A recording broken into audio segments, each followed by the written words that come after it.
Bapak Ibu, saudara-saudara, rekan-rekan sepelayanan baik yang ada di GKI BSD maupun yang hadir secara online melalui Zoom. Shalom.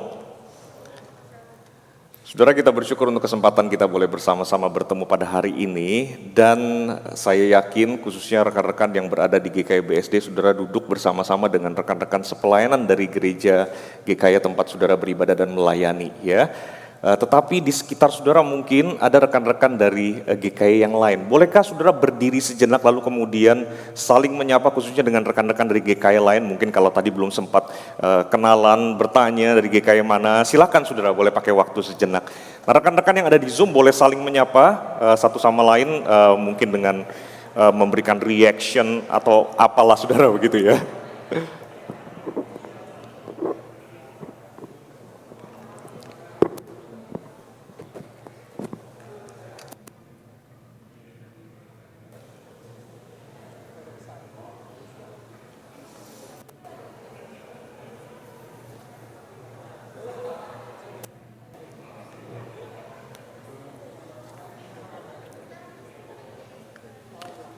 Ya.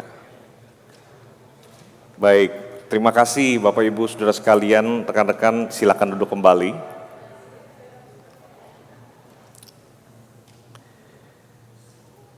Saudara, tiap minggu kita bersama-sama dengan seluruh jemaat Tuhan beribadah kepada Tuhan.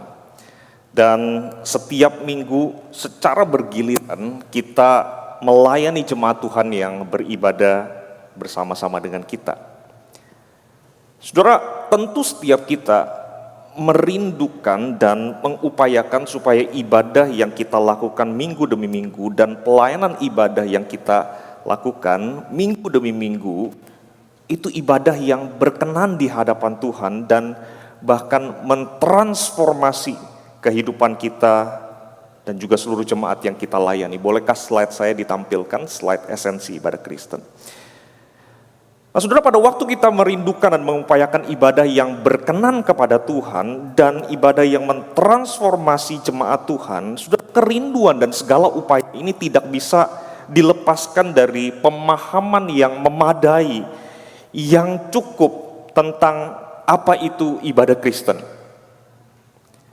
Saudara, tanpa memahami apa itu ibadah Kristen, saya kira sulit sekali kita untuk mewujudkan segala kerinduan kita tentang ibadah yang berkenan kepada Tuhan.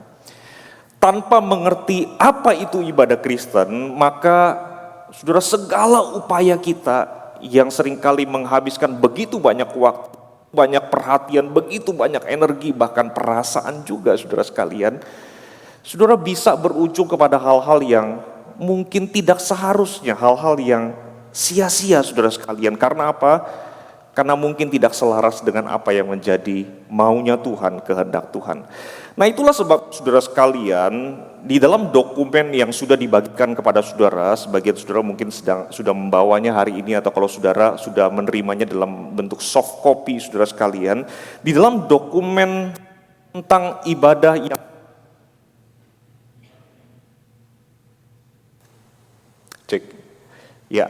di dalam dokumen yang berjudul ibadah yang transformatif, teologi dan praktek beribadah di GKI ini, saudara sekalian, dokumen ini diawali dengan aspek yang paling esensial, yaitu berbicara tentang pemahaman tentang ibadah Kristen, atau kita bisa katakan sebagai teologi yang paling mendasar, yang paling prinsip dari ibadah Kristen itu, saudara sekalian.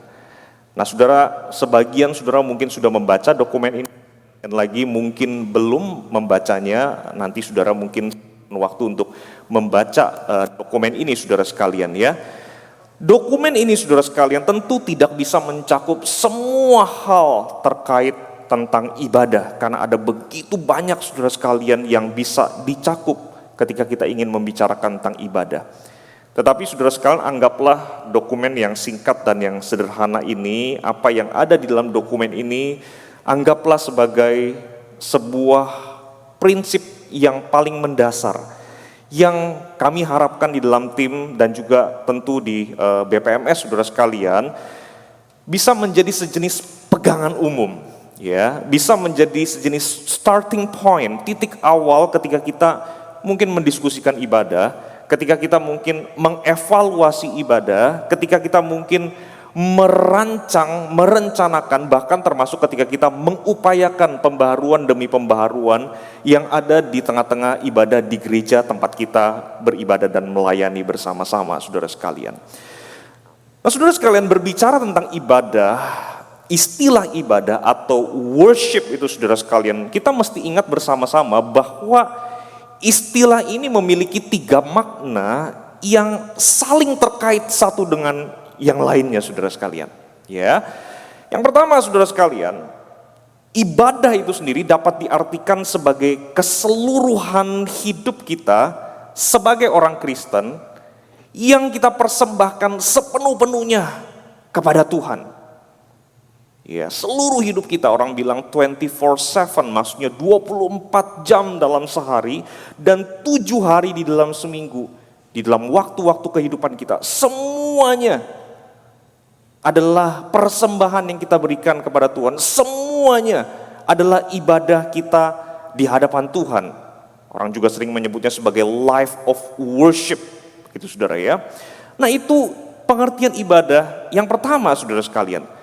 Nah, yang kedua, saudara sekalian, ketika berbicara tentang ibadah, ibadah juga merujuk kepada tindakan-tindakan spesifik yang kita lakukan di dalam keseharian kita, baik di dalam kebaktian kita maupun di luar konteks kebaktian, yang tujuannya adalah untuk meninggikan Tuhan, memuji Tuhan, memuliakan Tuhan, saudara. Ya, itu yang sering disebut sebagai acts of worship atau tindakan-tindakan beribadah. Misalnya, saudara sekalian, saudara, kita menyanyi memuji Tuhan tidak terbatas hanya di ruang ibadah saja kan ya, saudara ya. Kita melakukannya bahkan di tempat-tempat yang spesifik di rumah kita, salah satu ruang yang kecil yang biasanya kita pakai untuk menyanyi juga mungkin memuji Tuhan, ya mungkin yaitu kamar mandi kita, saudara, misalnya begitu, saudara ya. Atau di dalam konteks-konteks yang lain, pada waktu kita memberikan kesaksian tentang kebesaran Tuhan di dalam kehidupan kita, pada waktu kita berdoa syukur sebelum makan, saudara sekalian, dan masih banyak contoh yang lain, saudara. Semua itu pun, saudara sekalian, adalah ibadah. Dalam pengertian tindakan-tindakan di mana kita memuji dan memuliakan Tuhan, tindakan-tindakan beribadah, saudara sekalian.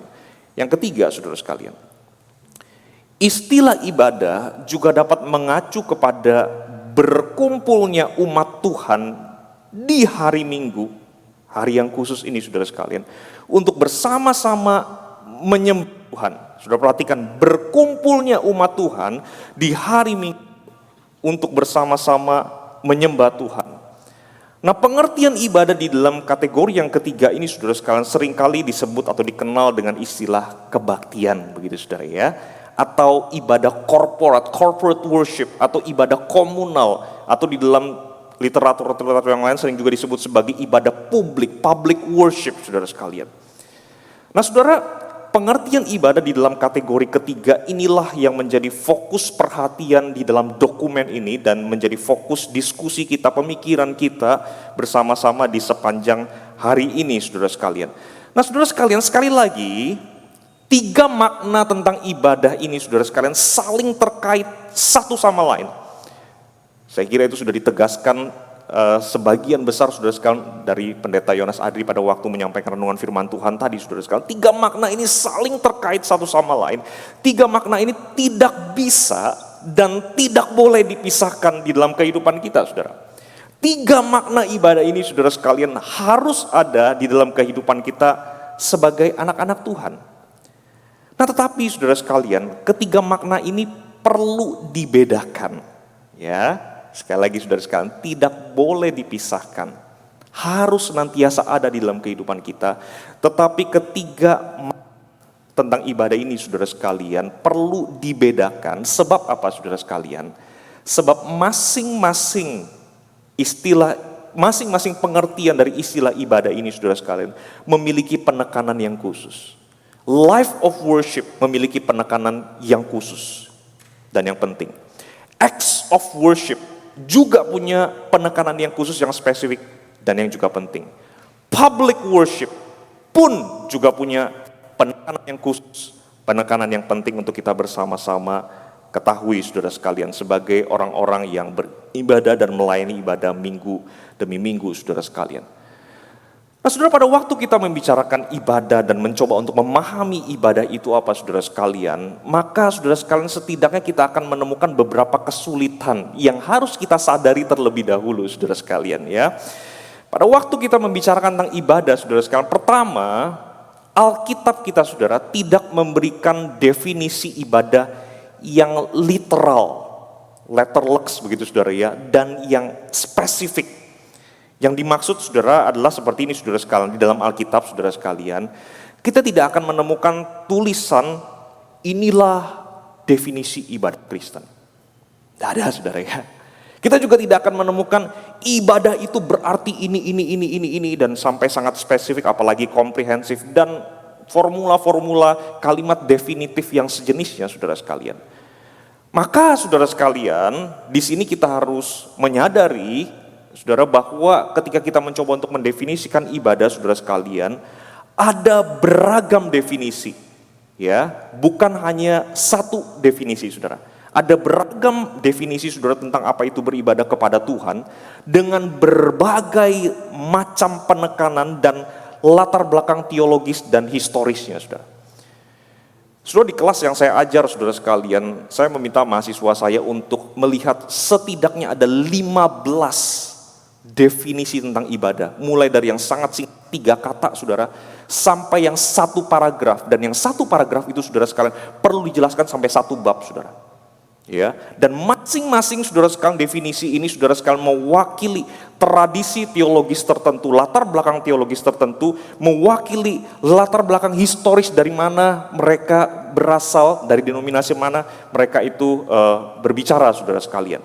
Ada begitu banyak saudara sekalian, dan di sini ini kita perlu sadari saudara. Maka ketika kita menemukan, oh ternyata ada beragam definisi saudara sekalian, kita paham bahwa memang seperti itu saudara sekalian. Sebab Alkitab tidak memberikan definisi ibadah yang literal dan yang spesifik saudara.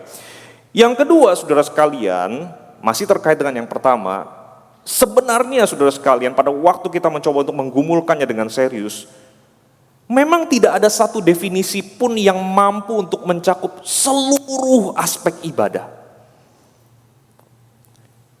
Saudara, ibadah itu kompleks. Karena ibadah itu terkait dengan Allah. Allah yang begitu, dalam tanda kutip kompleks dalam pengertian, pikiran kita sebagai manusia yang begitu terbatas itu saudara tidak mungkin bisa memahami semua hal tentang Allah sepenuh-penuhnya saudara sekalian.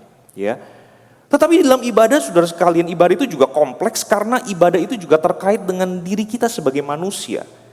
Saudara, kita manusia, kita juga adalah makhluk yang dalam tanda kutip kompleks. Saudara sekalian, ada banyak hal di dalam diri kita yang jangankan orang yang dekat dengan kita sekalipun saudara, bahkan diri kita sendiri pun seringkali bergumul untuk melihat sisi-sisi yang mungkin baru di dalam diri kita, di dalam perjalanan kehidupan kita ini saudara sekalian. Nah saudara sekalian, itulah sebabnya dengan kesadaran ini saudara sekalian, kami menyadari di dalam tim bahwa definisi ibadah yang tercantum di dalam dokumen ini saudara, bukanlah definisi yang paling sempurna, bukanlah definisi yang paling lengkap, paling utuh saudara sekalian.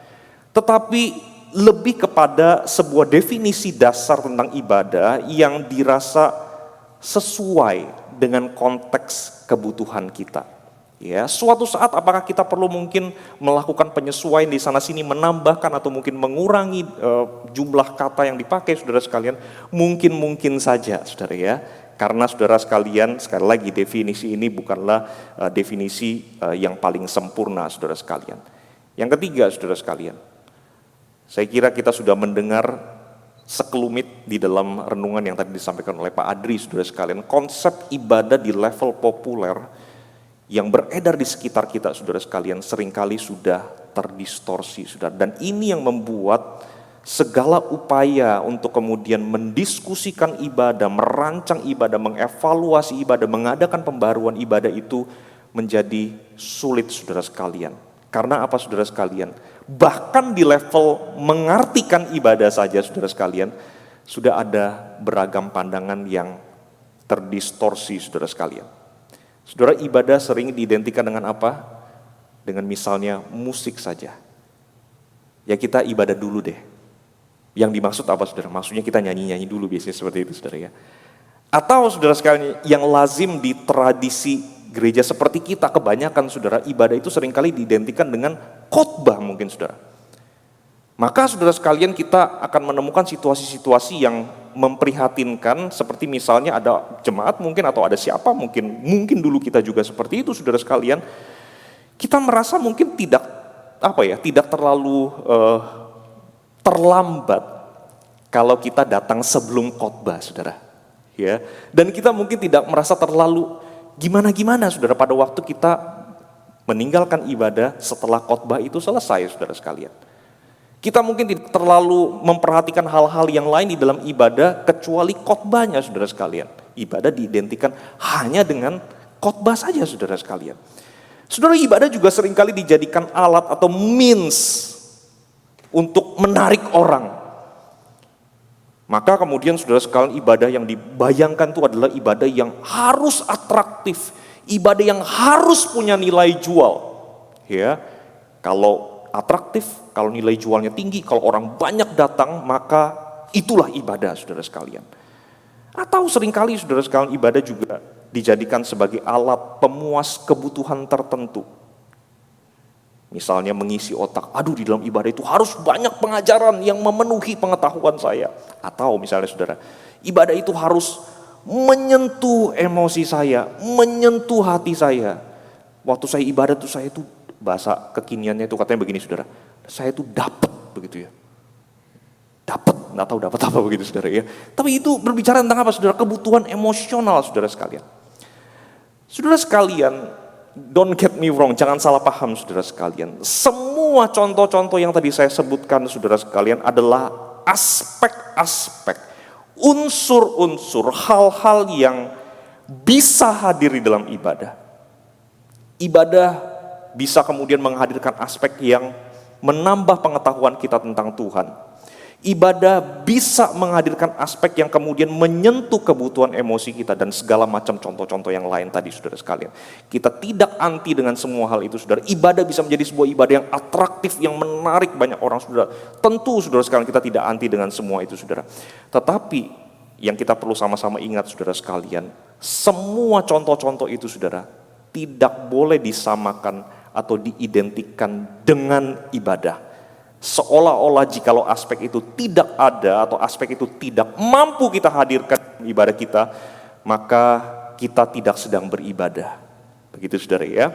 Nah saudara sekalian, sekali lagi saudara sekalian, mari kita bersama-sama menyadari akan beberapa kesulitan ini pada waktu kita membicarakan ibadah. Karena dengan kita menyadari kesulitan-kesulitan yang bisa hadir pada waktu kita mendiskusikan tentang ibadah, pada waktu kita mencoba memahami ibadah, pada waktu kita merancang ibadah, kita bisa lebih punya awareness yang tinggi saudara ya. Kita bisa lebih hati-hati di dalam menggumuli hal-hal yang terkait dengan ibadah itu sendiri saudara sekalian. Nah saudara, lantas bagaimana sebaiknya kita mendefinisikan ibadah? Setidaknya di lingkungan GKY saudara sekalian. Ya, setidak-tidaknya di lingkungan GKY saudara.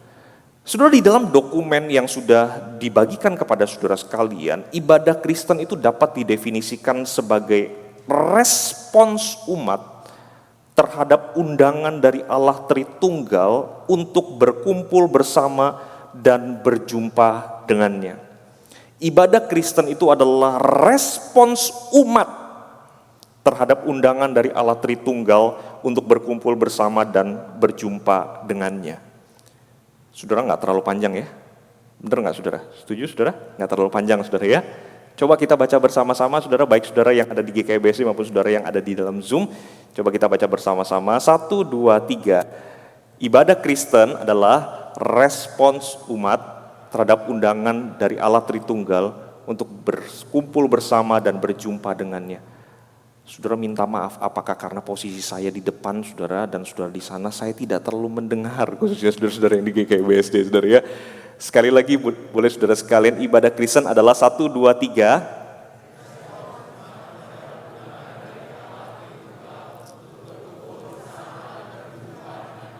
Baik, terima kasih saudara sekalian. Nah saudara, ini tidak terlalu panjang, saudara coba mulai sedikit-sedikit dihafal saudara sekalian dan boleh mulai digaungkan, karena saudara yang hadir di dalam pertemuan hari ini, saudara diutus oleh gereja saudara untuk kemudian kembali dan kemudian berbagi dengan rekan-rekan sepelayanan, bahkan juga dengan seluruh jemaat. Nah, saudara coba boleh lebih sering digaungkan, saudara sekalian ya. Ngomong-ngomong, definisi ini saudara tercantum di dalam dokumen yang sudah dibagikan kepada saudara. Nah, coba digaungkan sekali lagi saudara, supaya setidaknya mulai ada sejenis pemahaman bersama pada waktu kita mendiskusikan dan menggumulkan tentang ibadah, saudara sekalian. Saudara, mari kita lihat definisi ini dengan lebih detail, saudara. Saudara, dari definisi ini, saudara, ada 3 prinsip esensial tentang ibadah yang ingin ditekankan, yang seminimal-minimalnya, saudara sekalian, kita perlu ketahui bersama-sama sebagai orang-orang yang beribadah dan juga sebagai pelayan-pelayan di dalam konteks ibadah, saudara. Saudara, yang pertama, saudara sekalian, ibadah Kristen itu adalah respons kita terhadap undangan dari Allah. Saudara, apa yang ingin ditekankan di dalam definisi ini, saudara sekalian, di dalam ibadah Kristen, Allah lah yang berinisiatif terlebih dahulu, saudara. Baru dari inisiatif Allah itulah kemudian kita memberi respons, saudara. Allah lah yang berinisiatif untuk kemudian mengundang kita, memanggil kita untuk berkumpul bersama-sama dan menghadap hadiratnya, beribadah kepadanya. Baru setelah kita menerima undangan tersebut, saudara sekalian, kita memberikan respons. Ya, pada waktu kita berkumpul, pada waktu kita memuji Allah, kita berdoa, kita mendengar firman, merayakan perjamuan kudus, saudara. Dan berbagai macam tindakan-tindakan beribadah lain yang kita lakukan di dalam konteks kebaktian, saudara. Semua itu adalah semata-mata respons kita terhadap undangan dari Allah. Saudara, kelihatannya sederhana, saudara, tetapi sebenarnya di balik prinsip yang pertama ini, saudara sekalian, ada teologi ibadah yang begitu penting untuk kita pahami, saudara sekalian. Saudara, ibadah Kristen tidak pernah merupakan hasil produksi manusia. Sebaik apapun yang kita lakukan. Ibadah Kristen tidak pernah merupakan hasil usaha manusia yang sedang berupaya sekeras-kerasnya, sekreatif-kreatifnya, sebaik-baiknya. Untuk apa? Untuk mencari cara memperkenankan Tuhan.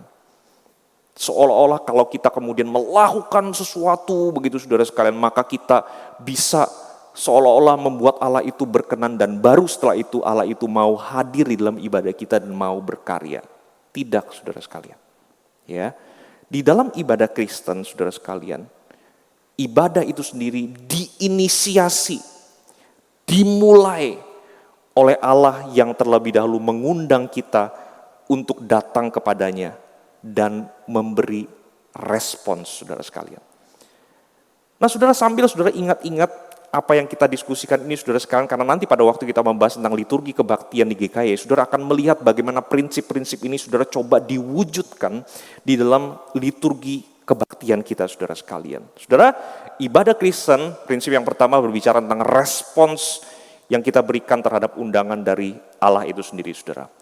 Saudara, kalau ibadah itu adalah respons terhadap undangan dari Allah, maka saudara, mari saudara sekalian, pada waktu kita bisa beribadah, saudara sekalian, kita perlu beribadah dengan antusias, saudara. Sebab kita sedang meresponi undangan dari Allah. Saudara, dan tentu saudara sekalian, kita juga perlu beribadah dengan persiapan, saudara. Sekali lagi, sebab kita sedang menerima undangan yang istimewa dari Allah, saudara. Saudara, prinsip ini begitu penting, saudara. Di tengah pandemi yang sedang kita hadapi saat ini, dan juga di tengah spirit zaman ini yang sangat menekankan dan sangat mengutamakan kenyamanan diri. Saudara, berapa banyak dari kita sekalian yang beribadah minggu demi minggu, berapa banyak dari kita yang melayani ibadah minggu demi minggu secara bergantian, saudara, yang menyadari bahwa pada waktu saya datang beribadah kepada Tuhan, baik pada waktu sebelum pandemi masih bisa ke gereja ataupun karena pandemi terpaksa sementara, saya ulang lagi, terpaksa sementara waktu beribadah dari tempat masing-masing, saudara. Berapa banyak dari kita yang menyadari bahwa ini adalah undangan istimewa dari Allah. Berapa banyak dari kita yang kemudian dengan antusias, Allah yang undang saya, lebih daripada undangan yang paling mungkin terhormat yang pernah saya terima di dalam dunia ini. Berapa banyak dari kita yang kemudian mempersiapkan diri misalnya sehari sebelumnya dengan penuh kesadaran, tidur yang cukup, mempersiapkan segala hal yang kita perlu siapkan sebelumnya.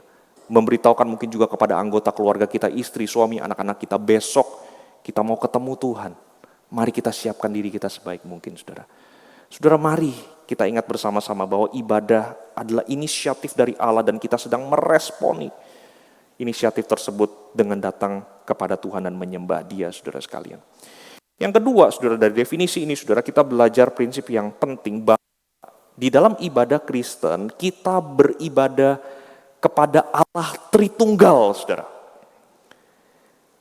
Saudara, undangan beribadah yang kita terima itu datang dari Allah yang spesifik. Yang di dalam Alkitab kita kenal dengan istilah Allah Bapa, Yesus Kristus atau Allah Anak dan Allah Roh Kudus, saudara. Saudara, jadi kita bukan beribadah kepada Allah secara generik, secara umum. Ya, God begitu, saudara ya. Bukan, saudara sekalian, kita bukan beribadah kepada Allah yang generik seperti itu, saudara sekalian. Kita beribadah kepada Allah yang spesifik, saudara. Allah yang secara khusus menyatakan dirinya di dalam Alkitab, saudara.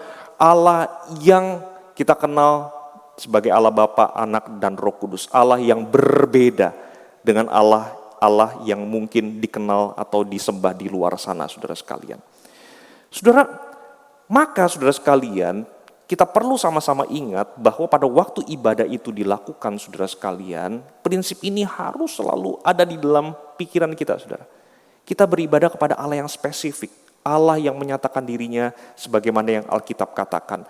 Dan saudara sekalian, dari pemahaman ini, saudara sekalian, kita juga belajar bahwa Allah Tritunggal yang mengundang kita itu, saudara sekalian, sekaligus adalah Allah yang berkarya di tengah-tengah kita sekalian pada waktu kita beribadah. Saudara, saat kita beribadah, sadar ataupun tidak sadar, ya, notice atau tidak, saudara sekalian, Allah Roh Kudus sesungguhnya bekerja di dalam diri kita. Sehingga apa, saudara sekalian? Sehingga kita menyatu di bawah pimpinan Allah Anak, Yesus Kristus. Untuk kemudian apa, saudara? Untuk menyembah Allah Bapa, saudara. Saudara, ibadah Kristen adalah ibadah yang kita tujukan kepada Allah yang spesifik, yaitu Allah Tritunggal, saudara. Nah, saudara, dalam hal ini, saudara sekalian, prinsip ini mengajar kita untuk selalu berupaya menonjolkan Allah Tritunggal di dalam ibadah kita, saudara. Saudara, harus ada kesempatan di dalam ibadah di mana istilah Allah Tritunggal atau Allah Bapa, Allah Anak, dan Allah Roh Kudus itu dimunculkan di dalam konteks ibadah kita.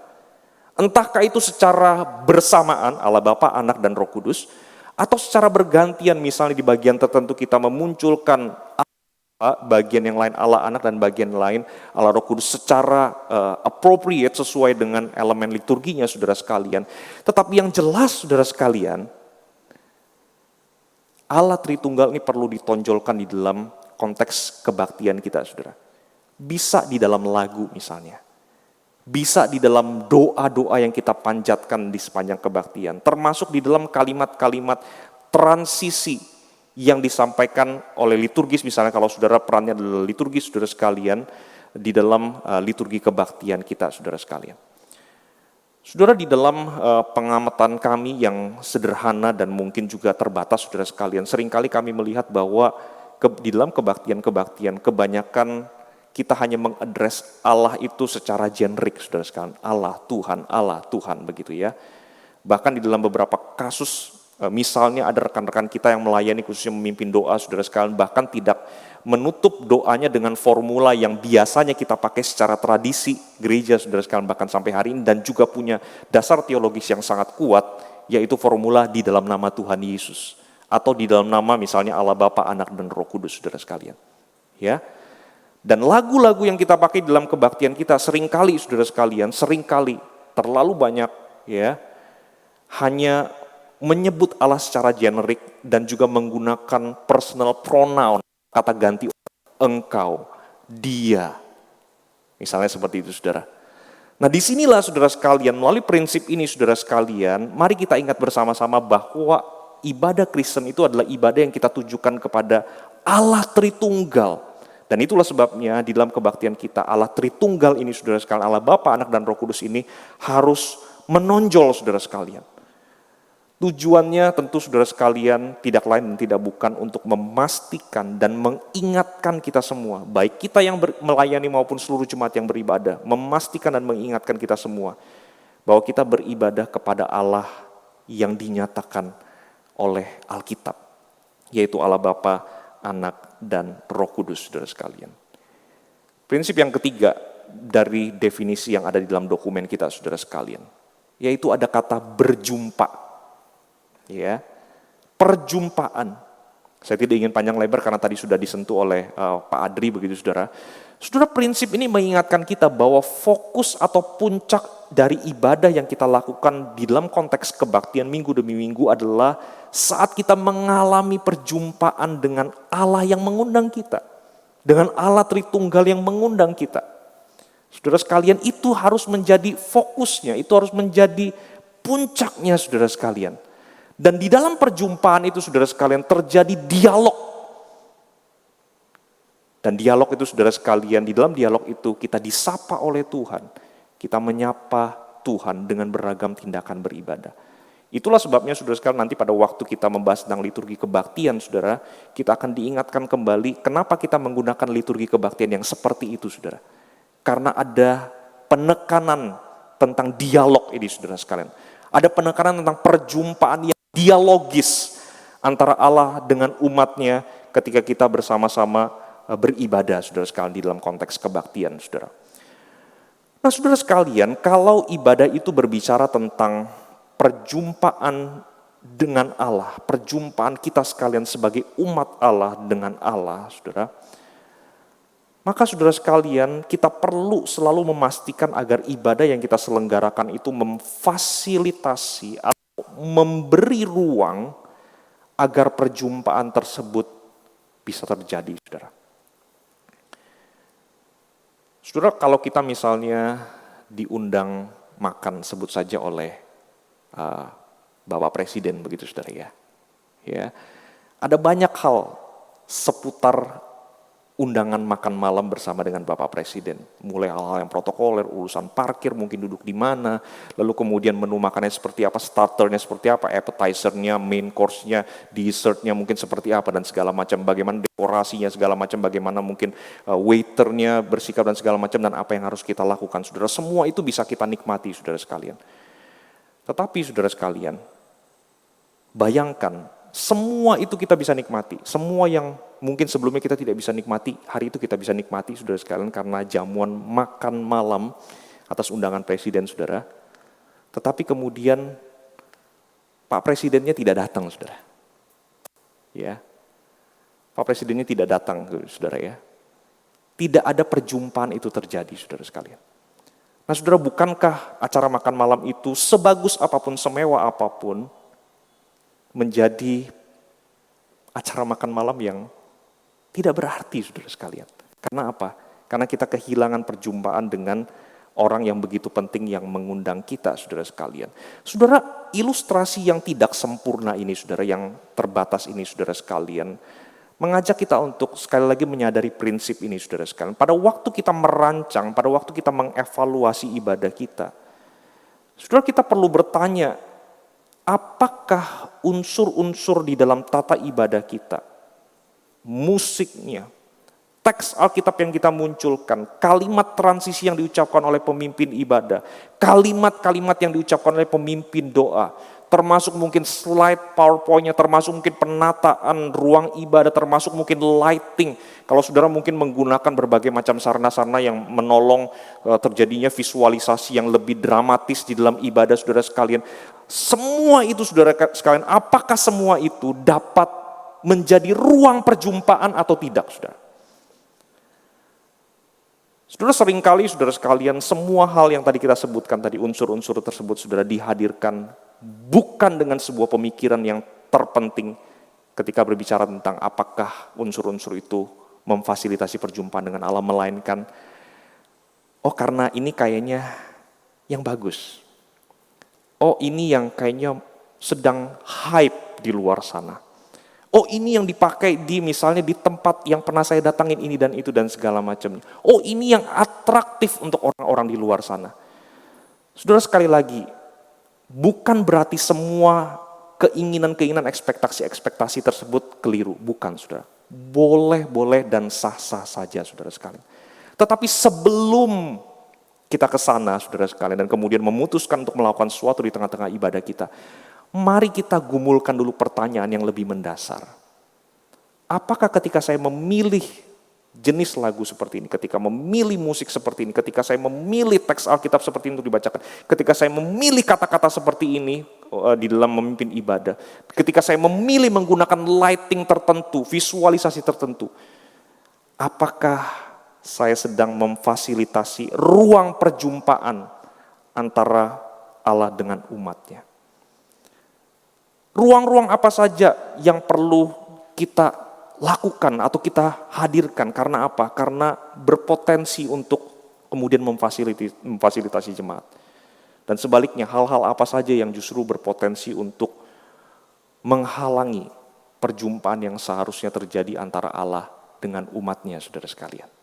Saudara, ibadah Kristen adalah perjumpaan kita dengan Allah, saudara sekalian. Maka kita perlu bersungguh-sungguh memikirkan segala hal yang kita lakukan di dalam kebaktian kita supaya mulai dari awal ibadah sampai ibadah itu selesai, saudara.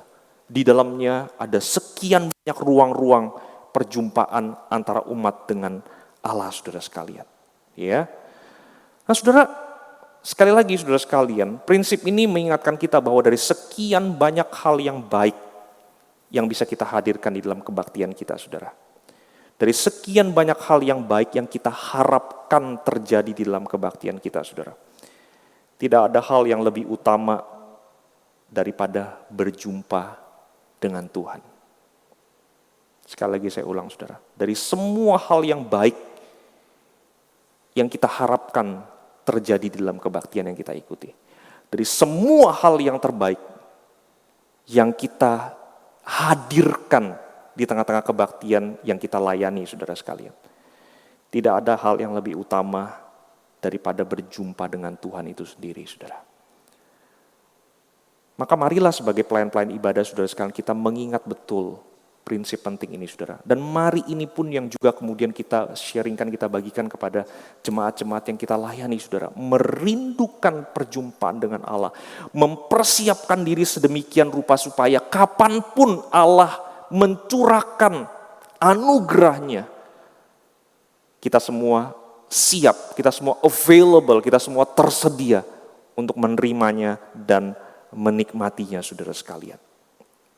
Ibadah Kristen adalah perjumpaan kita dengan Allah itu sendiri, saudara sekalian. Oke, saya kembali lagi, saudara sekalian, apa itu ibadah Kristen? Ini ada contekannya, saudara, muncul di layar ya. Apa itu ibadah Kristen, saudara sekalian?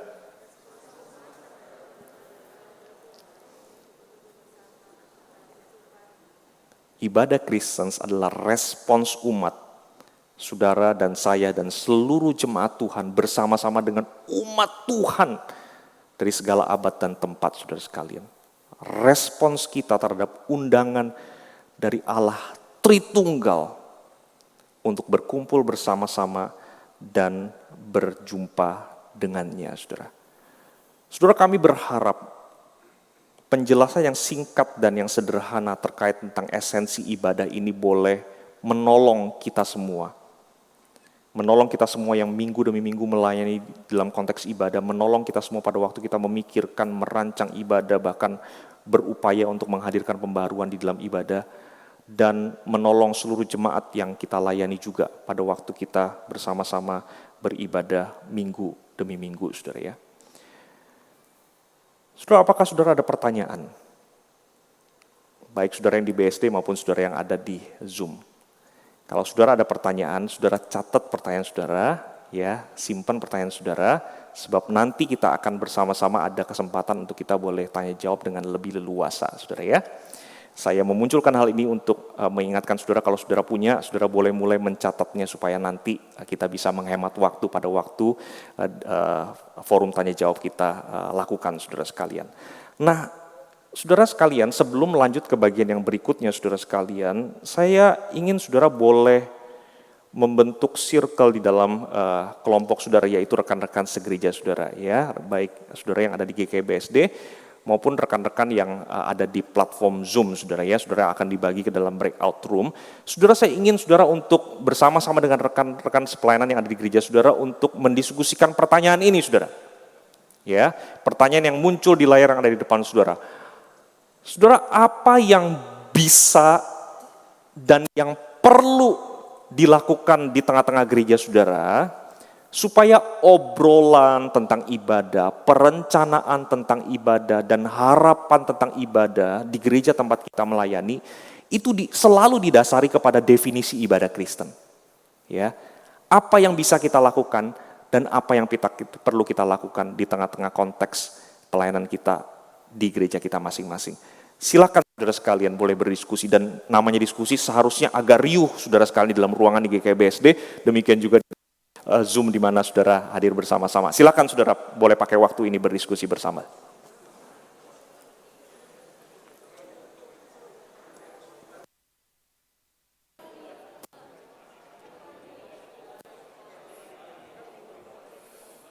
Ya, baik saudara, ya.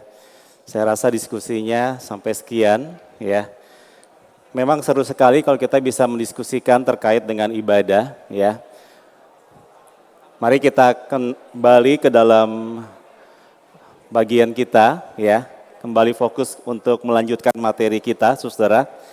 Nanti kita bisa berdiskusi lebih lanjut ketika kita sudah pulang dari mini NWC terkait dengan teologi ibadah kita, ya. Apa yang harus kita, yang bisa dan perlu kita lakukan agar perencanaan harapan tentang ibadah di gereja kita berdasar kepada definisi ibadah Kristen yang tadi sudah kita bahas.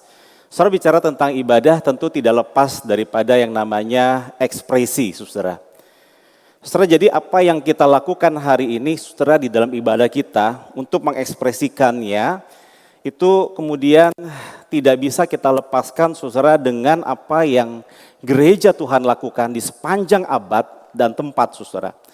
Bahkan di dalam satu bagian tubuh Kristus secara universal, kita perlu memastikan, saudara, bahwa ibadah yang kita lakukan, ekspresi ibadah kita lakukan ini harus berkesinambungan, saudara, dengan pemahaman dan praktik ibadah kita di masa yang lampau.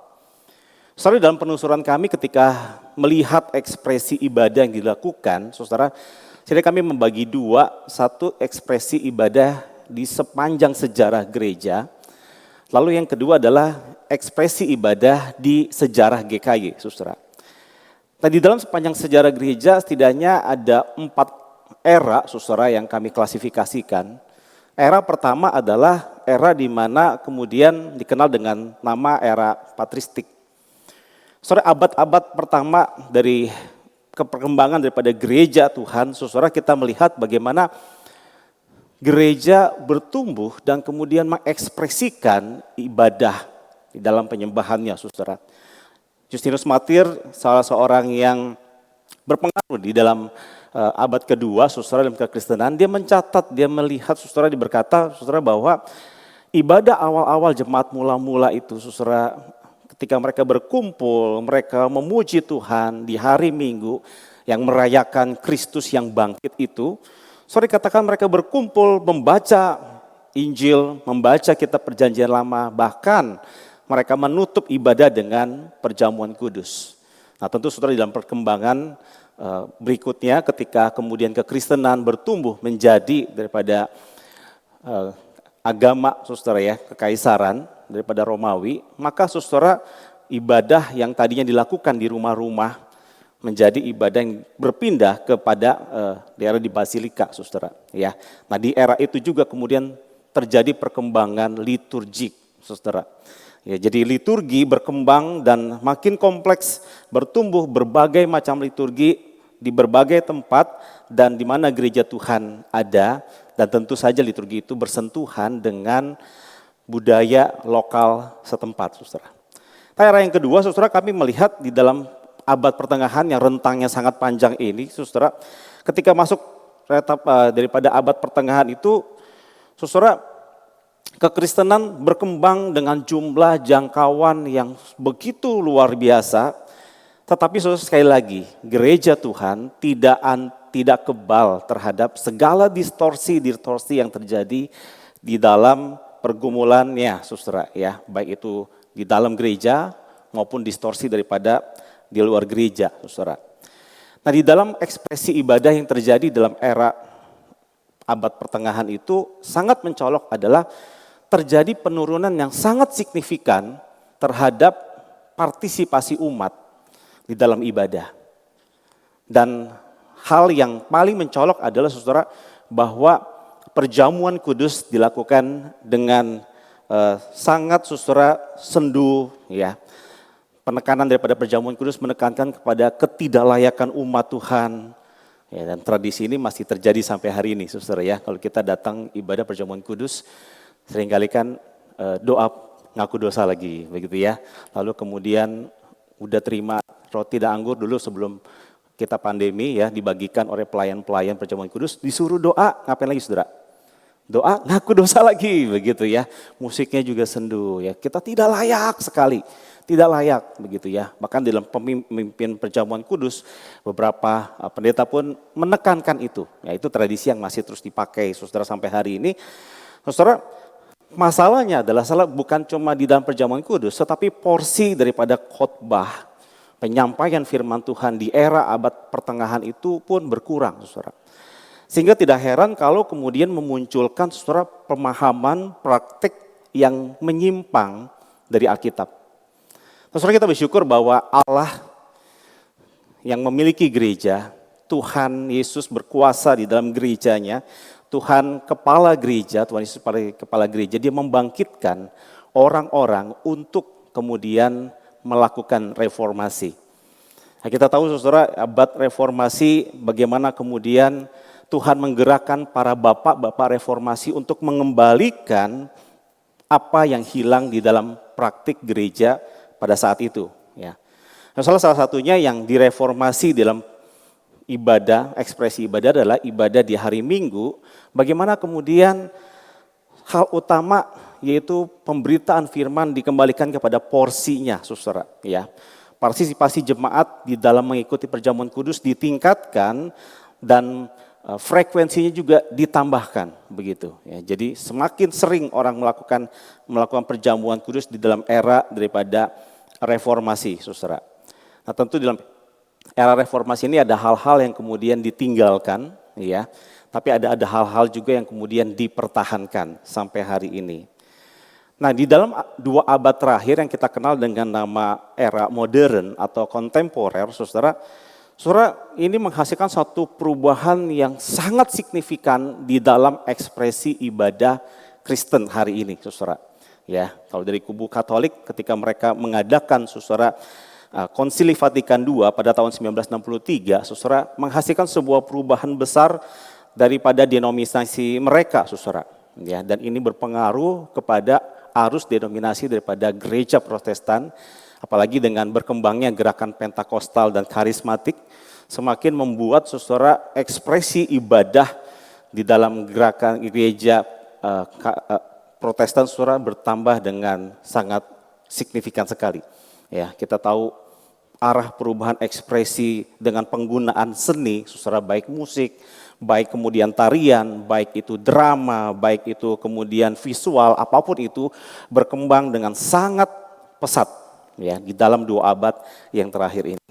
Nah, semua menariknya, saudara, di dalam 2 abad terakhir itu juga ada satu hal yang sangat positif selain perkembangan ekspresi ibadah, tetapi juga kerinduan orang-orang Kristen untuk kemudian belajar teologi ibadah, praktik ibadah, studi-studi akademik terkait dengan liturgikal. Saudara, semuanya ini juga berkembang dengan sangat pesat. Ya, ada satu hal yang menggembirakan juga di dalam bagian ini, saudara. Nah, kalau kita melihat, saudara, dari sejarah gereja ini, saudara, kita mendapati bahwa, saudara, gereja selalu bergumul, saudara, ketika kemudian berinteraksi dengan konteks, termasuk di dalam melakukan kebaktian di hari Minggu.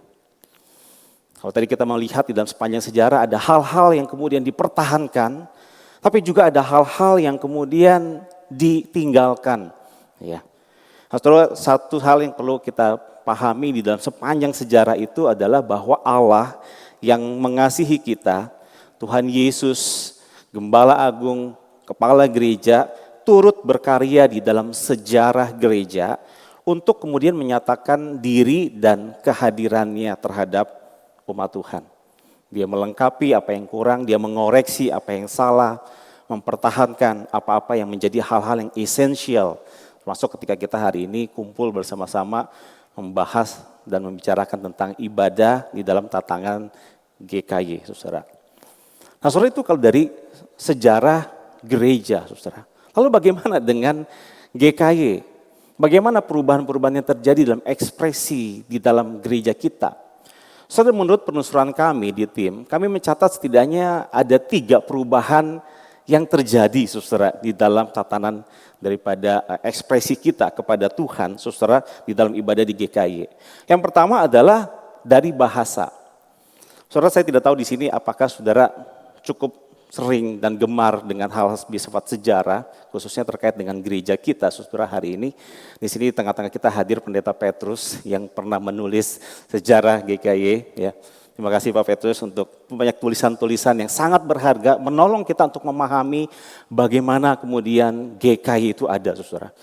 Saudara, di dalam dokumen yang kami berikan, saudara, setidak-tidaknya ada perubahan-perubahan yang signifikan di tahun-tahun tertentu, di mana bahasa, saudara, yang awal-awal kita menggunakan bahasa Indonesia dalam dialek Melayu, lalu kemudian berubah, saudara, menjadi bahasa Indonesia dan kemudian kepada bahasa Mandarin dan dengan dialek Hokkien, lalu berubah lagi menjadi bahasa Mandarin dan Indonesia sampai hari ini, saudara. Jadi ada perubahan-perubahan yang signifikan yang terjadi di dalam ekspresi ibadah di GKY. Nah, tentu saudara, kalau kita melihat di dalam sejarah, perubahan-perubahan itu sekali lagi, saudara, ya, Tuhan memberikan hikmat kepada para pemimpin gereja kita di masa yang lampau untuk kemudian memutuskan, memikirkan sesuatu yang terbaik bagi perkembangan perjalanan daripada gereja Tuhan secara khusus adalah GKY. Dan perubahan-perubahan itu dimaksudkan, saudara, untuk kemudian penjangkauan jiwa-jiwa yang lebih besar. Lalu perubahan yang kedua adalah, saudara, di dalam tatanan ibadah. Saudara, kalau kami telusuri, saudara, berdasarkan penelusuran kami, di tahun 1970 saja kita mengalami 8 kali perubahan tata ibadah. Memang tidak dijelaskan di dalam dokumen itu kenapa bisa berubah, ya. Tetapi saudara, kami melihat justru perubahan-perubahan ini dapat kita simpulkan bahwa GKY, saudara, cenderung siap, ya, untuk melakukan sebuah perubahan jika itu diperlukan, ya. Jadi ada perubahan-perubahan yang signifikan di dalam tata ibadah kita sendiri, saudara. Ya, di dalam dokumen yang kami berikan, saudara bisa melihat kami membandingkan tata ibadah tahun 1970 dibandingkan dengan tata ibadah kita hari ini. Berbeda sekali, saudara, ya. Bahkan tadi kita sudah melakukan simulasi daripada ibadah, liturgi ibadah yang dibaharui. Ya, saudara, mungkin yang sudah biasa ibadah dengan tata ibadah yang selama ini kita pakai, ada perubahan-perubahan terjadi di sana. Ya, nah, saudara, itu sesuatu yang kemudian kami katakan, saudara, kami lihat bahwa perubahan-perubahan ini adalah sesuatu yang sangat baik sekali, bahwa kita tidak anti terhadap perubahan, kita cenderung siap untuk melakukan sebuah perubahan jika itu memang diperlukan. Lalu perubahan yang ketiga, saudara, adalah lagu puji-pujian. Ketika kita berbicara tentang lagu pujian, saudara, GKY di tahun 1970 kami mencatat ibadah minggu melakukan ibadah dengan mengambil lagu dari puji-pujian rohani. Dan tahun berikutnya kemudian berubah menjadi kita kenal, kalau saudara adalah sudah cukup lama di GKY, PPK, ya, puji-pujian Kristen. Lalu ada edisi revisinya bernama KPPK, ya, Kidung Puji-pujian Kristen, saudara. Kita tahu itu semua terjadi, saudara, ya. Nah, saudara, lalu kemudian di dalam perkembangannya, saudara, kita juga tahu bahwa GKY sendiri menerbitkan lagu-lagu yang non-hymn, ya, dengan judul lagu Let's All Sing. Ya, saudara makin tahu, ya. Saudara, saya ingat dulu waktu saya masih sekolah minggu di GKY Grendeng waktu itu, saudara. Itu buku yang pertama kali yang kecil, ya. Masih tulisan tangan, ya. Tulisan apalagi yang Mandarinnya, benar-benar tulisan tangan. Saudara, buku itu kemudian hadir di dalam ibadah kita, saudara, di GKY, melengkapi daripada seluruh himnal yang ada. Ya.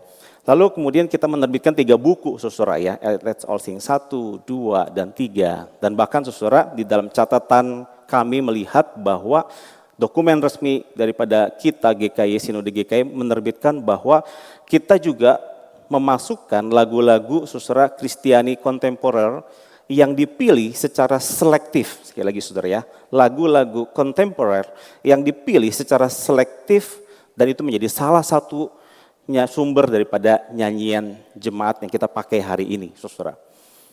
Nah, saudara, keragaman daripada lagu-lagu ini akhirnya menghasilkan ibadah-ibadah atau kebaktian-kebaktian yang bervariatif hari ini. Ya, saudara, mungkin di lokal kita masing-masing ada yang ibadahnya menggunakan hymn, ibadah 1 dan 2 misalnya gitu, ibadah yang ketiganya blended worship. Ya, saudara, mungkin ada yang melakukan itu ya, tapi juga ada yang melakukan dengan variasi-variasi yang lain. Nah, saudara, segala perbedaan ini, saudara ya, keragaman daripada jenis lagu, alat musik yang digunakan, saudara, itu menghasilkan sebuah ekspresi ibadah kita yang mengungkapkan akan segala keindahan, kreativitas Allah yang kita sembah di dalam ibadah kita. Bahwa Allah kita itu begitu kreatif, begitu indah, dan di dalam segala kemegahan itu kita menyembah Dia dengan ekspresi ibadah. Nah, tentu saja saudara, waktu kita kemudian berbicara tentang ekspresi ibadah, saudara, ada 3 prinsip ya, fundamental yang perlu kita perhatikan, saudara. Jadi bukan sekedar hanya memasukkan, mengubah dan sesuka-suka hati tergantung preferensi orang masing-masing yang menyusun ibadah. Tapi pada waktu kita rindu bersama-sama untuk kemudian mengekspresikan ibadah kita di dalam ibadah minggu yang kita lakukan di lokal masing-masing. Ada 3 kaidah fundamental yang perlu kita perhatikan.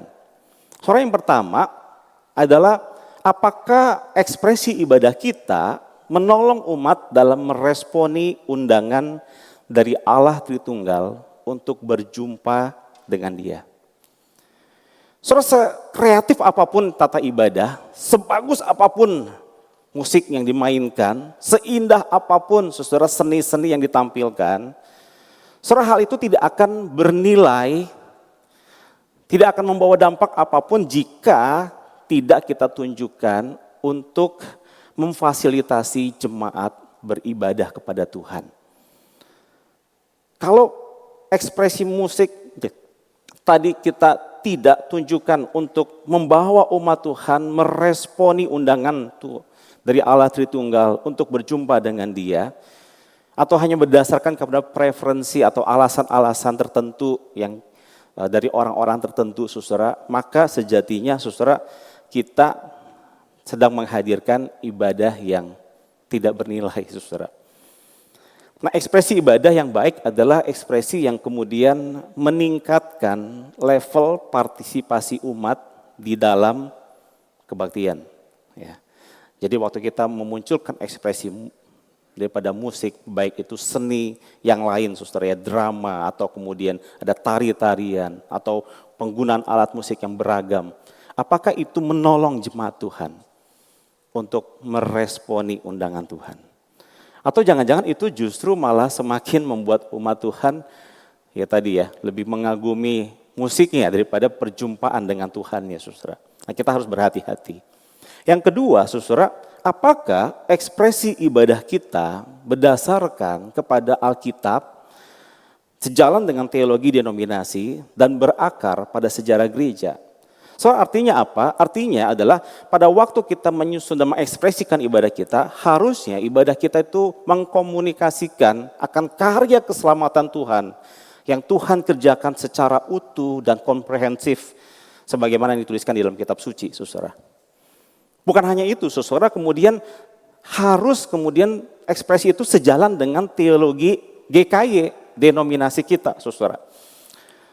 Apa, saudara, teologi kita, saudara? Bingung ya.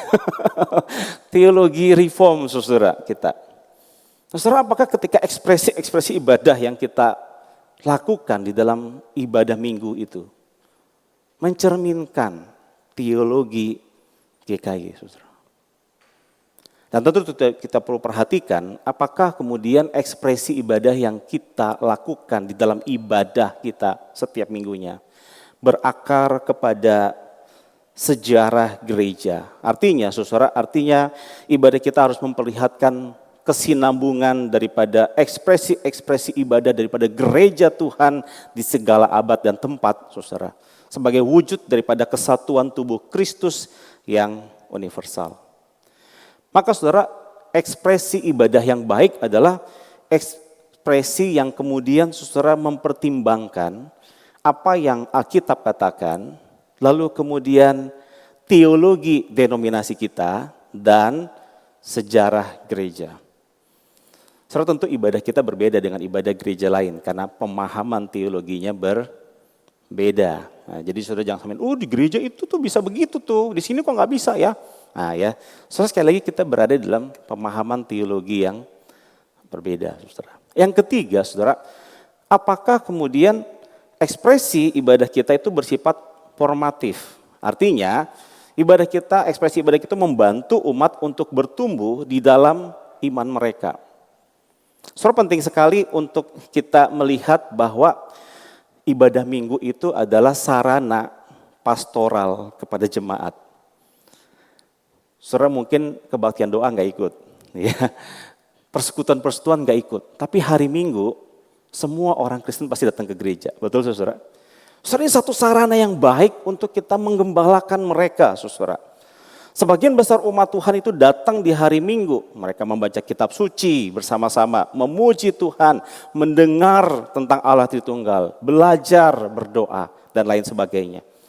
Saudara, jadi ketika kemudian kita memilih ekspresi ibadah yang kemudian kita akan lakukan, itu harus memenuhi unsur daripada formatif yang sangat kuat, yaitu di mana kemudian kita menolong jemaat Tuhan untuk bertumbuh di dalam pengenalan mereka akan Tuhan, akan diri mereka, akan gereja Tuhan dan dunia.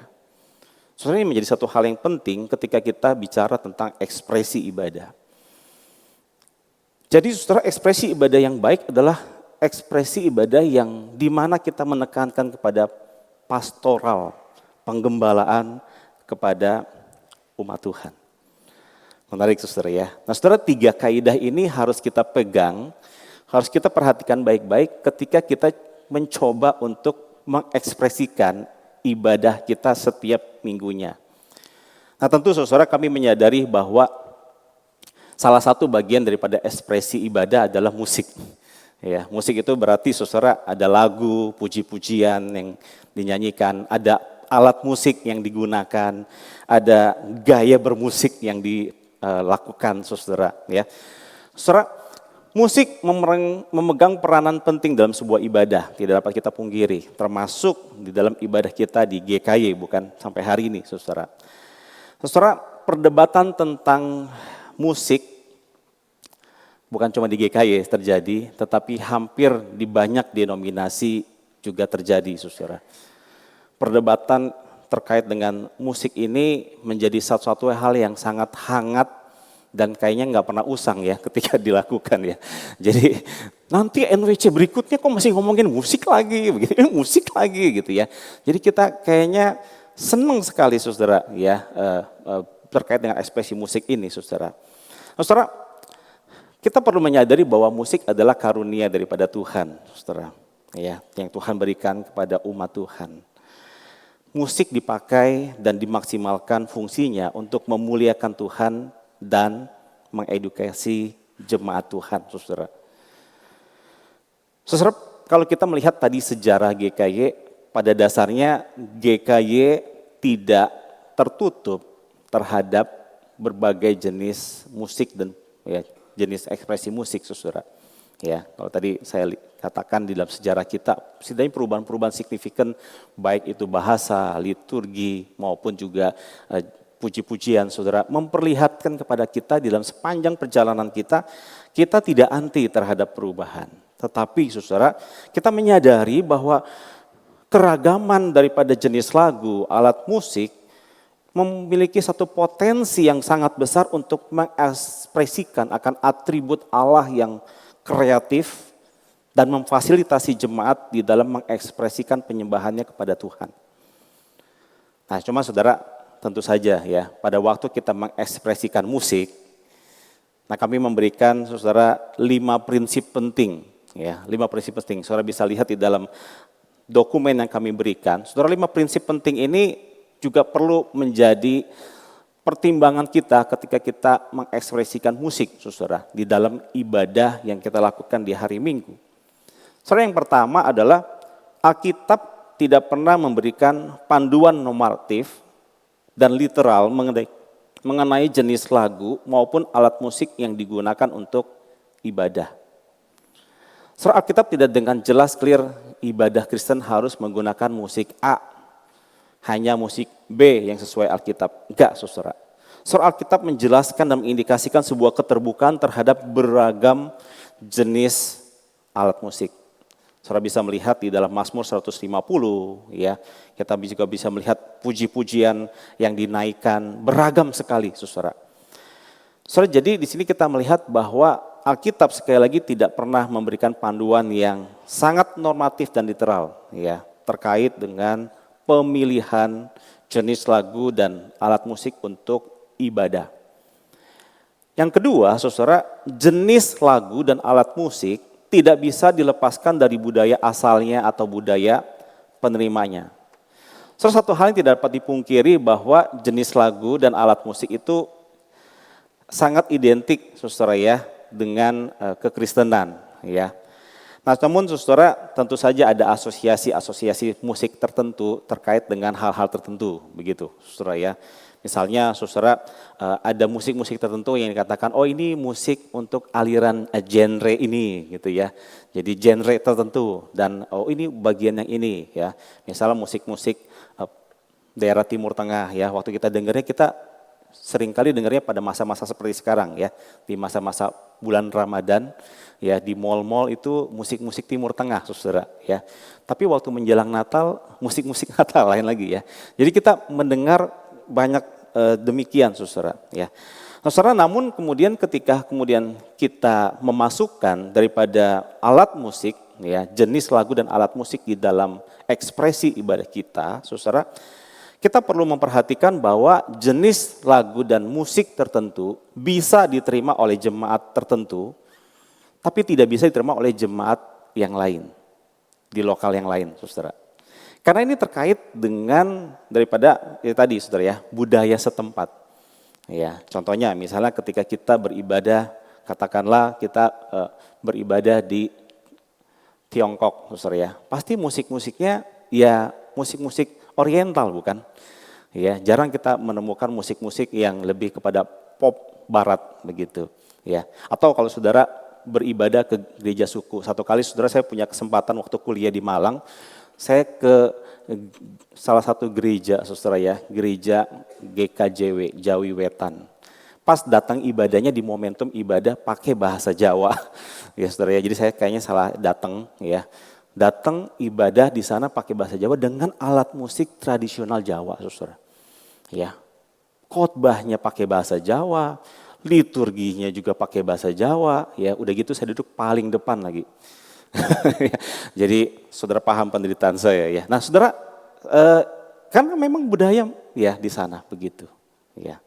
Lalu yang ketiga, saudara, oleh sebab itu waktu kita kemudian menggumuli terkait dengan ekspresi musik di dalam lokal kita, saudara, satu hal yang penting adalah kita perlu sadari bahwa pemilihan jenis lagu dan alat musik di dalam ibadah kita seharusnya didasarkan kepada pertimbangan-pertimbangan pastoral yang digumulkan secara serius oleh rohaniwan dan majelis jemaat lokal. Artinya, saudara, majelis, jemaat, ya, dan hamba Tuhan harus dengan secara serius memutuskan jenis lagu dan alat musik yang akan digunakan di dalam ibadah. Sungguh-sungguh serius, bukan sekedar memasukkan. Ya, asal masuk, di sono bagus, di sini pasti bagus. Enggak, saudara. Saudara harus sungguh-sungguh kita gumulkan dengan baik. para rohaniwan, para majelis yang memegang keputusan harus sungguh-sungguh memikirkan dengan sangat-sangat baik di hadapan Tuhan ketika memasukkan pemilihan lagu dan alat-alat musik di dalam ibadah. Nah tentu saudara hal ini juga perlu memperhatikan terkait dengan SDM-nya misalnya. Oh saya mau, tadi ada yang main drum. Ya, saya mau di gereja langsung nanti masukin drum. Enggak ada yang main musik saudara, enggak ada yang main drum. Ya, kan aneh saudara. Ya, saya mau ada yang mau ini, tapi tidak ada resourcesnya saudara. Atau kemudian saudara juga kemudian bukan hanya kemudian kesediaan resources, tetapi kemampuan finansial di dalam menyediakan alat-alat tersebut. Ya, nah ini juga menjadi pertimbangan-pertimbangan dan juga saudara kekuatan formatif dari jenis lagu dan alat musik yang dipilih supaya kemudian bisa diterima oleh budaya jemaat setempat. Sekali lagi saya mau katakan, jenis lagu alat musik di lokal tertentu bisa diterima, tapi belum tentu bisa diterima di lokal yang lain, saudara. Yang keempat, saudara, jenis lagu dan alat musik itu tidak menentukan autentitas daripada ibadah. Ya tadi Musa Adri sudah menjelaskan saudara ya. Jadi ibadah yang sejati itu tidak tergantung kepada jenis lagu dan penggunaan alat musik yang ada. Saudara sebab itu saudara kita perlu kemudian benar-benar memilih saudara jenis lagu ya. Ketika kemudian memasukkan dalam ekspresi musik di dalam ibadah kita. Yang kelima saudara, prinsip yang kelima adalah jenis lagu, cara menyanyi, cara memainkan alat musik di dalam ibadah harus memenuhi kaidah fundamental yang tadi saya sudah sebutkan. Ya, apakah kemudian liriknya kita bisa nyanyikan ya di dalam ibadah itu dengan pemahaman teologi yang benar. Ya, ada banyak saudara saya tahu lagu-lagu Kristen hari ini yang tidak sesuai dengan pemahaman teologi kita, saudara. Ya. Nah, saudara kita perlu mengkaji ulang, ya. Nah, kemudian saudara ketika kita berusaha mengekspresikan lagu-lagu itu, apakah kemudian saudara lagu-lagu tersebut berpotensi untuk meningkatkan partisipasi umat atau justru malah kemudian menurunkan level partisipasi umat? Nah, kita perlu pikirkan itu, saudara. Ya, waktu kita memasukkan daripada ekspresi musik ini, saudara. Ya.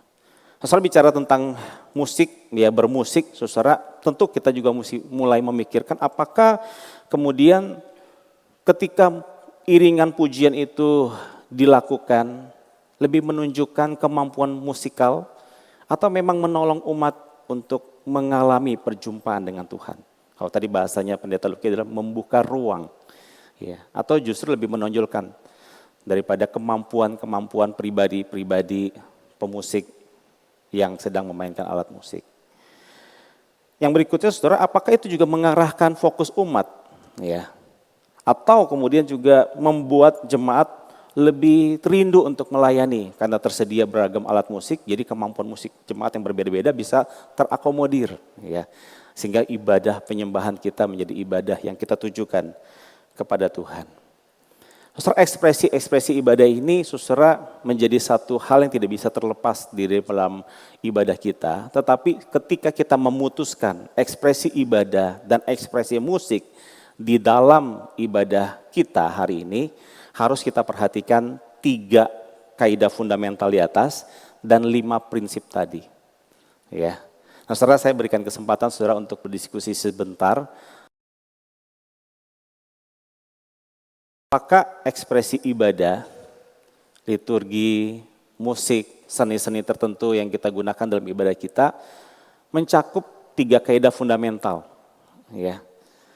Ya, apakah itu mencakup 3 hal itu, saudara ya? Nah, kira-kira ekspresi ibadah apa yang perlu kita pertahankan ya, di lokal kita? Atau apa yang perlu kita mesti pikirkan kembali? Ya. Nah, saudara punya waktu kesempatan diskusi kurang lebih 5 menit, saudara ya. Silakan saudara berdiskusi terkait dengan bagian ini di tempat tadi masing-masing ya. Saudara yang di Zoom, saudara akan di breakout dalam grup yang sudah tadi ada ya di dalam gereja masing-masing. Silakan saudara berdiskusi dengan pertanyaan tadi ya.